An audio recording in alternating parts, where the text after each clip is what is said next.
कौन चैप्टर चल रहा था? अबे चैप्टर नंबर बोलो ना भाई।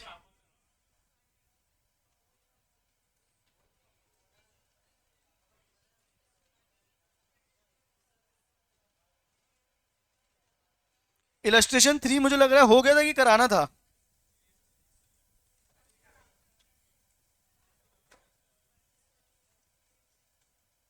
इलस्ट्रेशन कौन सा हुआ था मॉड्यूल का, देख के बताओ मुझे लास्ट, जल्दी।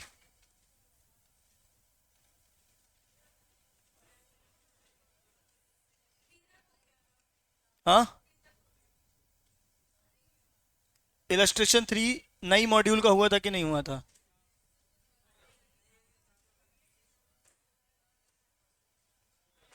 हो गया था ना बेटा।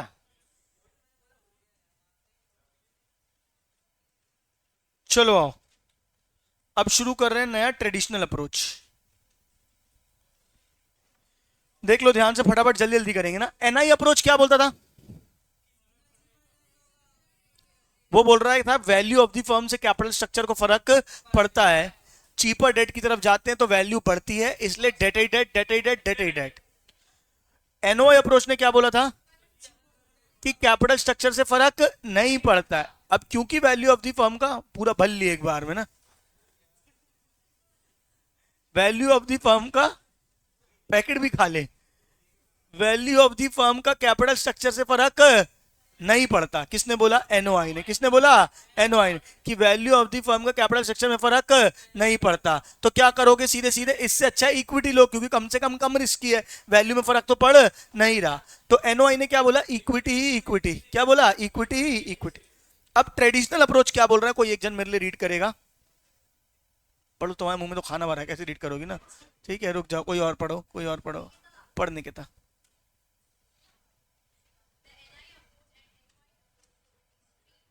बेटा, थोड़ा सामाजिक रूप में पढ़े। हाँ। श्श।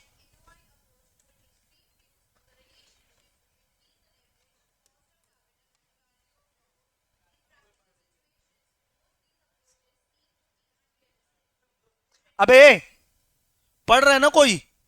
हाँ।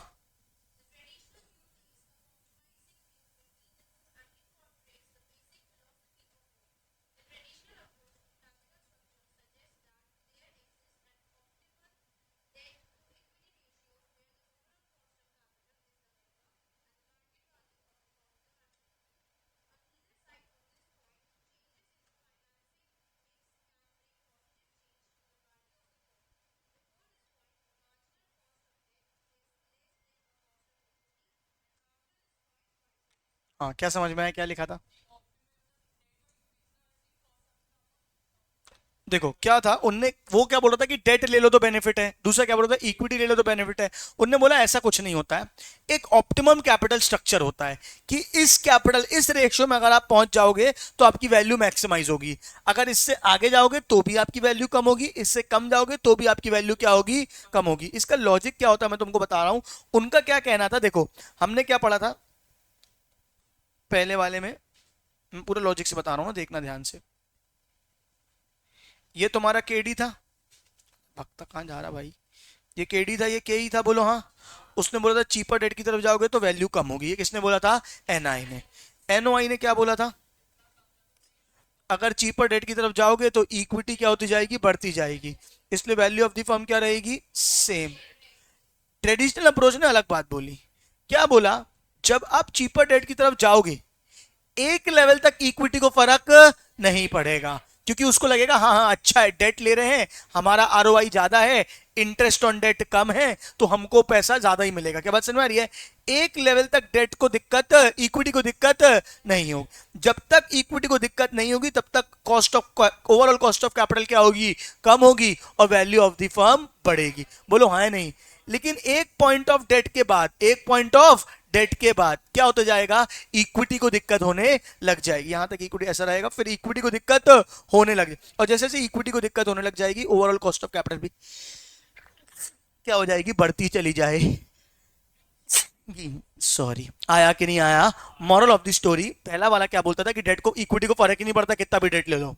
दूसरा वाला क्या बोलता था, थोड़ा भी डेट लो तो इक्विटी हल्ला मचाने लग जाता है। यहां क्या बोला, जो कि प्रैक्टिकल बात है, एक लेवल तक अगर आप डेट लेते हो तो इक्विटी बहुत खुश रहता है कि हाँ हाँ, डेट का एक्स्ट्रा पैसा, जो इंटरेस्ट का जो एक्स्ट्रा पैसा बचेगा वो हमको ही मिलेगा। हाँ ना बोलो ना यार। लेकिन एक लेवल के बाद, एक लेवल के बाद इक्विटी का रिस्क परसेप्शन क्या हो जाता है, बढ़ जाता है, और वहां पे कॉस्ट ऑफ कैपिटल क्या होने लग जाती है, कम होने, कॉस्ट ऑफ कैपिटल क्या होने लगती है, बढ़ने लग जाती है, और वैल्यू ऑफ द फर्म क्या होने लग जाती है, कम होने लग जाती है। हो कि नहीं हो?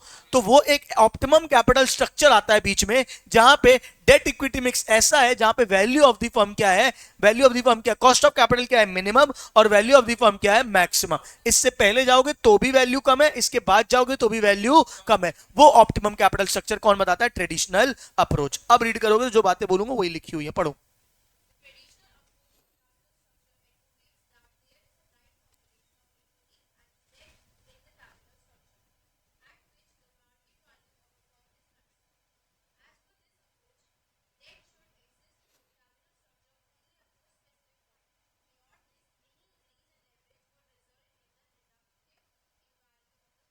एक लेवल तक डेट होना चाहिए, तब तक दिक्कत नहीं होती है। एक लेवल ऑफ डेट के आगे आप गए तो वैल्यू ऑफ द फर्म बढ़ने लग जाए, कम होने लग जाए, कि कॉस्ट ऑफ कैपिटल बढ़ने लग जाए। क्लियर है क्या? ठीक है, वही बात फिर से लिखी होगी, देखो आगे।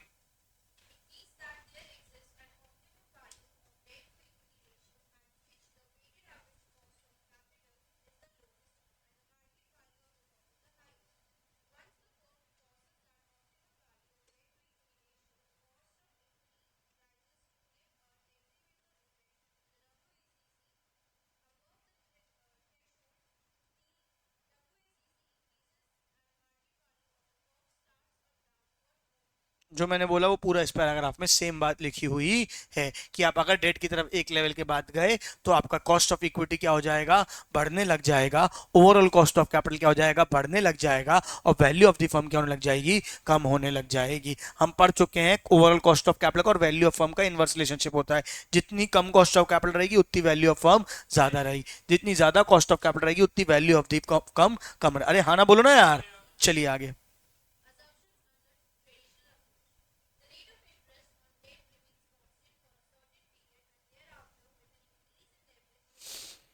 ठीक है,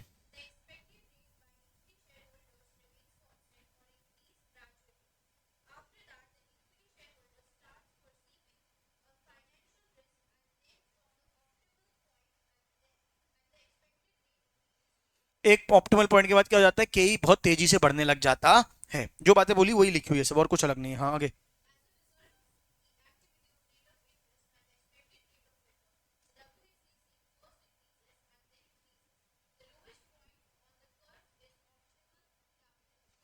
ये है ऑप्टिमम, देख रहे हो, पहले W S C C cost of capital गिरी और फिर क्या हुई, बढ़ी।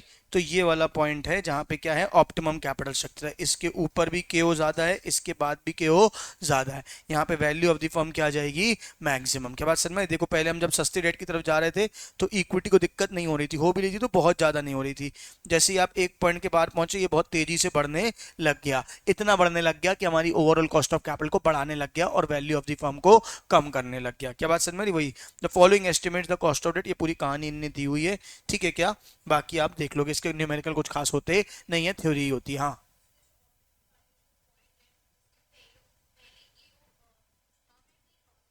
ज्यादा है ना।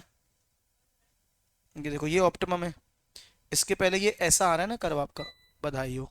ये आपका कर्व कैसा आ रहा है, ऊपर से, और फिर ये नीचे से कैसे जा रहा है, ऊपर जा रहा है। तो ये आपका पहले ये ऑप्टिमम कैपिटल स्ट्रक्चर है। उसके पहले भी के हल्का सा ही ऊपर है, लेकिन हल्का सा के ऊपर कर्व दिख रहा है ना, ऊपर है, कॉमन है, और फिर नीचे। तो जहां पे कांस्टेंट है और एकदम मिनिमम पॉइंट पे, वो आपका कौन सा कैपिटल स्ट्रक्चर है, ऑप्टिमम कैपिटल स्ट्रक्चर है। क्लियर है? All clear? फटाफट बोलो। ठीक है क्या? इतना ही था इसमें। अब है मोदी गिलानी मिलर अप्रोच। क्या है बेटा? मोदी गिलानी मिलर, ये भयंकर सी होती है, इसको बहुत ध्यान से पढ़ना पड़ेगा हमको। कौन रीड करेगा Modi Gilani Miller approach? Continue करेगी या बाजू में पढ़ ले बेटा? हाँ, ध्यान से पढ़ना, बहुत डिफरेंट होता है एमएम अप्रोच। चलो स्टार्ट करो।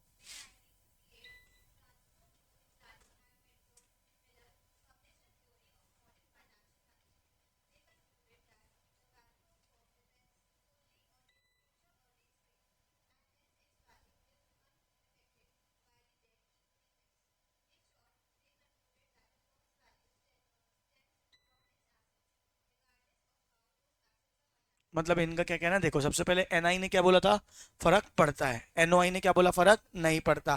फिर ट्रेडिशनल ने क्या बोला, फर्क पड़ता है। एक डेट इक्विटी मिक्स है जहां पे वैल्यू मैक्सिमम आएगी। बोलो हाँ या नहीं, उसके पहले भी नहीं, उसके बाद भी नहीं। अब एमएम अप्रोच एकदम सबसे, ये एकदम कॉम्प्रिहेंसिव है, इनने बहुत डिटेल में आखिरी में दिया, बहुत सारी बातें बोली, अलग अलग चीजें बोली। इनका कंक्लूजन भी यही निकला कि वैल्यू ऑफ द फर्म को फर्क नहीं पड़ता है। मीन आपको फर्क, आप किसी कंपनी की अर्निंग कैपेसिटी किससे, उस पर डिपेंड करता है। अगर कंपनी का अर्निंग पोटेंशियल अच्छा है तो लोग पैसा लगाएंगे, अर्निंग पोटेंशियल अच्छा नहीं है तो पैसा नहीं लगाएंगे। डेट इक्विटी से कोई लेना देना नहीं है। कैपिटल स्ट्रक्चर इररिलेवेंट होता है। किसने बोला, मोदी गिलानी ने। किसने बोला, मोदी गिलानी। अगला पढ़ो, आगे पढ़ो।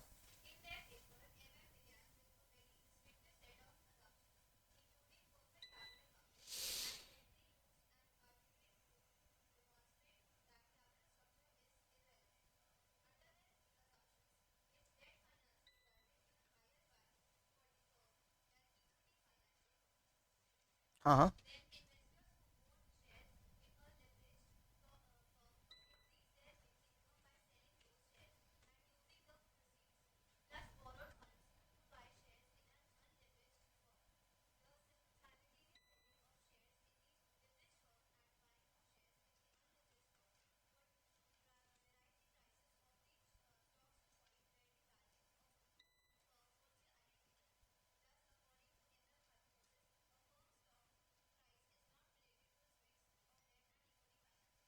एक सेकंड बस इतना ही। Recording चालू करना बहुत आवश्यक काम है। हेलो हेलो हेलो, बढ़िया चल रहा जीवन, वेरी गुड। सबसे इंपॉर्टेंट चीज है, रिकॉर्ड होनी जरूरी है। आ जाओ बेटा। क्या है एमएम अप्रोच, क्या है एमएम अप्रोच। पहले मैं एक बार आपको ये क्वेश्चन के थ्रू कराता हूं। अच्छा देखो, ये क्वेश्चन है, सोल्यूशन अलग से आएगा। ये क्वेश्चन है आपका, ठीक है। क्या बोल रहा है क्वेश्चन, पहले सिर्फ क्वेश्चन देखना आप लोग, फिर मैं आपकी सोल्यूशन पे भी बात करूंगा, पूरा कॉन्सेप्ट बताऊंगा। थोड़ी सी बुद्धि, कैलकुलेटर अपने पास रखना, बुद्धि थोड़ी अपनी तेज रखना, ठीक है। आओ, क्या बोल रहा है MM approach. Let us take case of two firms X and Y. MM approach ने बोला क्या है, पूरा कॉन्सेप्ट इसी से बताता हूं। चलो, एक्स एंड वाई दो फर्म्स है, बोलो हाँ, ठीक है। सिमिलर इन नॉलेज से accept in the capital structure, दोनों की कैपिटल स्ट्रक्चर अलग अलग है। बस क्या बात समझ में आ रही है। दोनों की कैपिटल एम्प्लॉयड कितनी है, 10 लाख 10 लाख। देख रहे हो क्या, दोनों की कैपिटल एम्प्लॉयड कितनी है, 10 लाख 10 लाख। बस एक ने क्या लिया है, पूरी 10 लाख की इक्विटी, और एक ने क्या लिया है, 6 लाख की इक्विटी और 4 लाख का डेट। हाँ, दोनों की ईबीआईटी सेम है, 1 लाख 1 लाख। ये क्वेश्चन में ही बना के दे दिया है उन्होंने। ईबीआईटी क्या है, सेम। इन्होंने 4 लाख का डेट लिया था, इसलिए इनको इंटरेस्ट लगा है 20,000। यानी कितने परसेंट डेट लिया है, 5%।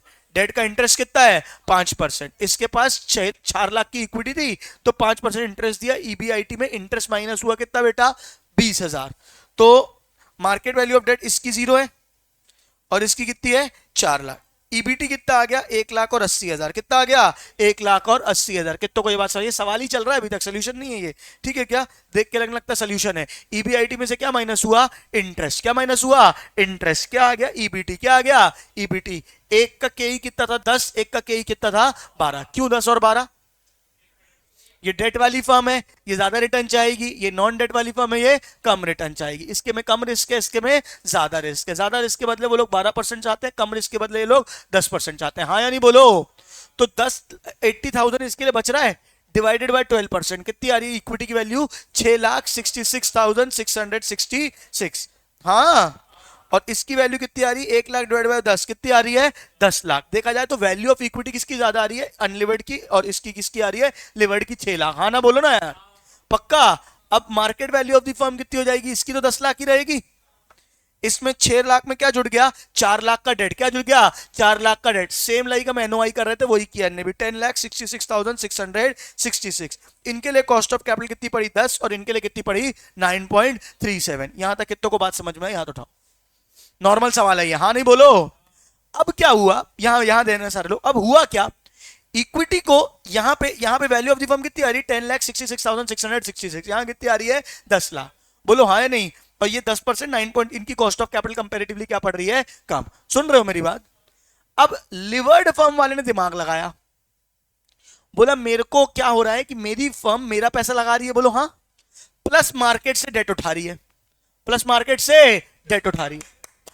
मेरी फर्म मेरा पैसा लगा रही है, प्लस मार्केट से डेट उठा रही है। मेरा ले रही है 60%, फर्म का ले रही है, मार्केट से डेट ले रही है 40%, और उससे बिजनेस कर रही है। हाँ या नहीं बोलो। इसने बोला क्योंकि मेरे पैसे के बदले डेट लिया गया कहीं ना कहीं, हाँ ना बोलो ना यार। एक काम करता हूं, मैं पर्सनली सेम काम करता हूं। पर्सनली सेम काम करता हूं मतलब मैं एक इक्विटी इन्वेस्टर था जिसके पास फर्म वाई का 1% था। कितना था फर्म वाई का? 1%। निकालो 1% कितना होगा मेरे पास? 6,66,667 का 1%। कितना था मेरे पास बताओ बेटा?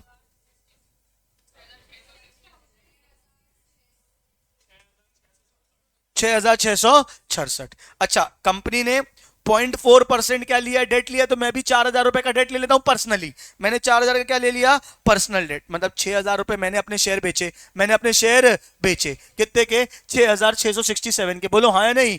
प्लस मैंने 4,000 का पर्सनल डेट ले लिया मार्केट से। कितना डेट? मेरे पास टोटल पैसे कितने हो गए? क्या लास्ट टाइम बैठे हो भाई? 6,667 मेरे पास आए शेयर बेच के। 4,000 का मैंने क्या ले लिया? डेट। पर्सनली ले रहा हूं मैं ये काम। मेरे पास कितने पैसे आ गए बताओ? 10,667। बोलो हाँ या नहीं? 10,667 से मैंने इस कंपनी के शेयर खरीदे। किस कंपनी के शेयर खरीदे? एक्स के। वाई के सेल किए और एक्स के खरीद लिए। बोलो हाँ या नहीं? अच्छा, कितना परसेंट खरीद पाऊंगा? 1% खरीद पाऊंगा कि 1% से ज्यादा?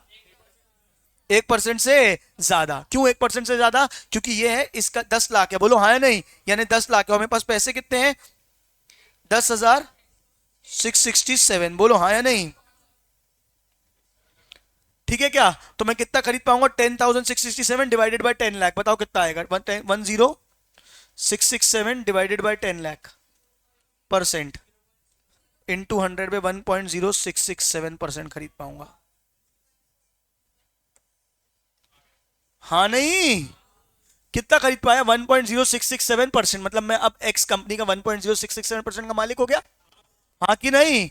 यानी इसकी कमाई का 1.0667% मेरे को मिलेगा। इसकी कमाई कितनी आई थी? अर्निंग, इक्विटी अर्निंग 1 लाख आई थी। बोलो हाँ? 1 लाख का 1.0667% निकालो कितना आएगा? 1 लाख का 1.0667% कितना आएगा? 1,066.67। 1,066.7 रुपीज इतना मेरे को मिला। बोलो हाँ? प्लस मैंने 400 का डेट लिया था। 400 का डेट लिया था, उसका 4,000 का डेट लिया था। उसका 5% मेरे को इंटरेस्ट चुकाना पड़ेगा पर्सनली। कितना होगा 4,000 का 5%? बताओ। 4,000 का 5% 2,000 हो जाएगा। 200 मुझे इंटरेस्ट देना पड़ेगा। मेरे पास कितने पैसे बचे? 1,066.7 माइन कितने बचे? 866.7। और वहीं अगर मेरे पास एक्स कंपनी वाई कंपनी का ही 1% होता, कितना होता? मैंने 1% यहां से बेच के यहां निकाला है ना। बोलो हाँ? अगर 1% होता तो मेरे पास कितने पैसे होते? 80,000 का 1%। निकालो कितना आएगा? 800 रुपए। हाँ, मतलब मैंने यहां पे 1% बेचा, अपना जेब से 1 रुपया भी नहीं लगाया और यहां पे पैसा खरीदा। बोलो हाँ या नहीं? यहां पे रह के मैं कितना कमा पा रहा था? 800। यहां पे रह के मैं कितना कमा पा रहा हूं? 866.67। हाँ या नहीं? बोलो इससे होगा क्या? मेरे को फायदा हुआ कि नहीं हुआ? हुआ कि नहीं हुआ? जैसे ये फायदा, क्या मेरे जेब से कुछ पैसा लगा कि फ्री में फायदा हुआ? अब जैसे ही ये पता चलेगा, सारे लोग क्या करेंगे? वाई को सेल करेंगे और एक्स को खरीदेंगे। यही प्रोसेस फॉलो करके हाँ या नहीं? बोलो। वाई को सेल करेंगे और एक्स को खरीदेंगे। जैसे y को सेल करेंगे तो y की वैल्यू क्या होगी? कम। और x की वैल्यू क्या होगी? बढ़ जाएगी। ये तब तक चलता रहेगा जब तक दोनों मार्केट की वैल्यू क्या ना हो जाए? बराबर। जब तक दोनों मार्केट की वैल्यू क्या ना हो जाए? बराबर। क्या बात समझ में आ रही है? इस कारण से ये तब तक चलेगा और जैसी वैल्यू बराबर हो जाएगी, मार्केट में डेट इक्विटी रेशियो का कोई फर्क नहीं पड़ेगा। इस पूरे प्रोसेस को क्या बोलते हैं? Arbitrage process. क्या बोलते हैं? Arbitrage process. आपने यहां से पैसा निकाला, आपने यहां से पैसा निकाला और यहां पे पैसा लगाया, आपको एडिशनल बेनिफिट मिला। तो सब लोग क्या करने लगेंगे? यहां पे सेल करने लगेंगे और इसको क्या करने लगेंगे? बाय। अरे इसको क्या करने लगेंगे? सेल। और इसको क्या करने लगेंगे? बाय। इसको बाय करके जो एक्स्ट्रा प्रॉफिट होगा कमाने लगेंगे अल्टीमेटली। ओ सुन रहे हो? ये तब तक चलेगा जब तक दोनों बराबर ना आ जाए। और जैसे ही दोनों बराबर आ जाएंगे, वैल्यू ऑफ द फर्म को डेट इक्विटी रेशियो से कोई फर्क नहीं पड़ेगा, क्योंकि ऑटोमेटिकली इसको डेट के कारण, नॉन डेट के कारण, इसको डेट के कारण फायदा हो रहा था, लेकिन लोगों ने सेल करके इसको क्या कर दिया? बढ़ा दिया। क्या बात समझ में आ रही है? तो जितना फायदा हो रहा था वो क्या हो गया? सेट ऑफ हो गया। क्या हो गया? सेट ऑफ हो गया। कितनों को समझ में आई बात? फिर से एमएम अप्रोच क्या बोलता है, हाँ डेट के कारण फायदा हो सकता है, वैल्यू ऑफ द फर्म को, इक्विटी को कम होगा, लेकिन इंडिविजुअल इक्विटी शेयर होल्डर्स को इसमें नुकसान था। इन्होंने अपना 1% सेल किया, उतना ही डेट पर्सनली लिया और पैसा यहां पे लगा दिया और यहां पे पैसा ज्यादा बना। हाँ ना बोलो ना यार। तो अल्टीमेटली इसको क्या करने लगेंगे, सेल, और इसको क्या करने लगेंगे, बाय, और वैल्यू बराबर क्या आ जाएगी, इक्वल। वही उन्होंने बोला था, equity share holder of unlimited firm, equity shareholders of unlevered firm will sell their shares and buy in, so of levered firm will sell and buy in unlevered firm and will buy in unlevered firm. They will keep on doing this, due to which the market value of unlevered firm will rise, market value of unlevered firm will rise, and दोनों की value क्या हो जाएगी, equal. Hence capital structure से कोई फर्क नहीं पड़े। कितनों को ये बात समझ में आई? मैं आपको होमवर्क दे रहा हूं, आप इतना पूरा रीड करके आओगे जो इनने पूरी कहानी यहाँ पे बताई गई है। क्लियर है क्या? मेन बात पूरी वही बताई गई जो मैंने बताई थी आपको। क्लियर है? All clear? लाइट चली गई, देखो यहां से रीड करो जब तक लाइट जा नहीं रही। This net income of 860 is higher than the net income of also foregone by selling 1% of equity firm Y, and the leverage ratio is the same in both the cases. When investors sell their equity in firm Y and buy in equity firm X with the personal leverage, the market value of the firm Y tends to decline and the market value of equity firm X tends to rise. This process continues until the net market value of the firm becomes equal, because only then the possibility of earning higher income for a given level of investment and leverage by arbitrage is eliminated. अब कोई फायदा नहीं बचा तो y वाले cell नहीं करेंगे और x में नहीं जाएंगे जब दोनों बराबर आ जाएंगे, और वहां पे आके स्टक हो जाएगी कहानी। As a result of this case, cost of capital of both the firm is the same. The above example explains that due to arbitrage mechanism, arbitrage mechanism मतलब फ्री का प्रॉफिट यहां से सेल करके यहां पे बाय करना, the value of the leverage firm can not be higher than the value of unleverage firm, other things being equal. It can also be proved that the value of the unlevered firm can not be higher than the leverage firm, other things being equal. अब इन्हें एक और example देके उस बात को समझाया है। अभी लाइट नहीं है, क्या करूं, समझाऊं, बीच में रह जाएगा। इतना तो सेव कर ही दो, सही बात है, नहीं तो दुख